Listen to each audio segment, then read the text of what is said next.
N.K. Premchandan ji. Thank you very much, Speaker sir.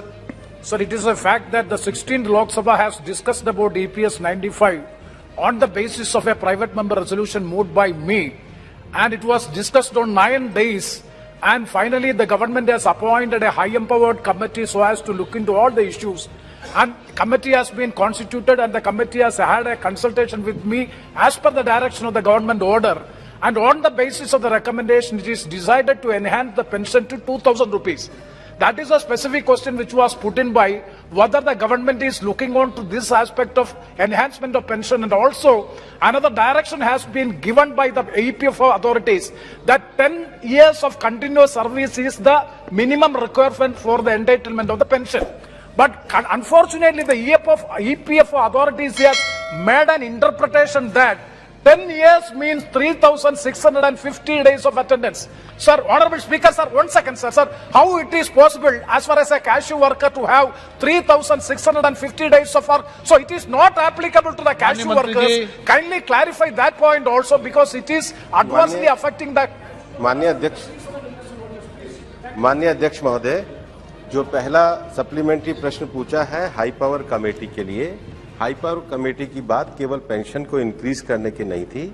High power committee ने अपने 8 point पे विषय कहे थे, जिसमें पहला long term sustainability of pension fund, उसकी सुरक्षा के लिए हम पूरी तरीके से प्रतिबद्ध हैं। दूसरा जो मंथली पेंशन है, मैंने आपको पहले कहा, वो फंड के माध्यम से कंट्रीब्यूशन से होती है। तीसरा जो विषय है period over which the average pensionable salary is calculated, उसके लिए हमने काफी सुविधाजनक काम किए हैं। Restoration of commuted value of pension, reintroduction of the provision for the commutation of pension, restoration of the provision of the return of capital, linking the monthly pension with the cost of living index, or issue of payment of pension on higher actual wages to employees of exempted establishment.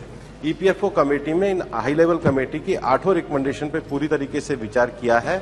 जहां तक वो cashew worker का बात बता रहे हैं, माननीय सदस्य मुझे पत्र भी दे चुके हैं, वो एक अलग ग्रीवेंस है, मैं उनका उत्तर उनके पत्र का निश्चित रूप से दूंगा। स्पीकर साहब, इसलिए मंत्री साहब, क्योंकि कोई ना कोई तकलीफ, चाहे एम्प्लॉयर हो वो अपना हिस्सा नहीं डाल सका, चाहे एमएसएमई वाला हो वो अपना हिस्सा नहीं डाल सका, जिससे बहुत बड़ी प्रॉब्लम है जो पीएफ में आ रही है। तो इसलिए क्या आप जो सरकार उनके डैमेजेस हैं, जहां इंटरेस्ट है, उसमें कोई अपनी तरफ से क्या करने जा रही है जो उनका फायदा हो सके? दूसरी क्वेश्चन तो नहीं है, लेबर जो कमेटी है उसने तकरीबन अपनी रिपोर्ट में बताया है जो उनकी ग्रीवेंसेस, जो प्रॉब्लम्स हैं, दिक्कत है, लगातार गिरावट आ रही है, सरकार हल नहीं कर पा रही। तकरीबन जो 20 का आंकड़ा है उसमें 30,400 शिकायतें जो अभी तक पेंडिंग पड़ी हैं, जिसका कोई हल नहीं हो सका। ये लगातार बढ़ रही हैं। ये लेबर मिनिस्ट्री रिपोर्ट है पार्लियामेंट कमेटी की।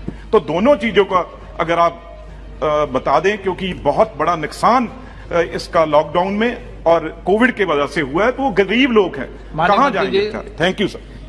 माननीय अध्यक्ष महोदय, मैं विशेष रूप से लॉकडाउन के टाइम में हमारे माननीय प्रधानमंत्री जी की दूरदर्शी नीति के कारण हमारी माननीय वित्त मंत्री जी बैठी हैं, ईपीएफ का कंट्रीब्यूशन सरकार के द्वारा किया गया था। मुझे लगता है कोविड में सरकार के द्वारा कर्मचारियों के लिए सबसे बड़ा राहत का कदम उठाया था, तो ये वाला कदम उठाया था। दूसरा जो विषय है, मैं माननीय सदस्य का धन्यवाद देना चाहूंगा कि लुधियाना के हमारे ऑफिस की कार्यक्षमता के बारे में उन्होंने प्रशंसा प्रकट करी है, लेकिन उनका ये कहना बिल्कुल सही है कि हमारा भी ये मानना है कि ईपीएफओ दुनिया के सबसे बड़े सोशल सिक्योरिटी फंड में है, और जिसके सबसे ज्यादा जो हमारे जिनको सेवा करनी है वो हमारे रिटायर्ड कर्मचारी हैं।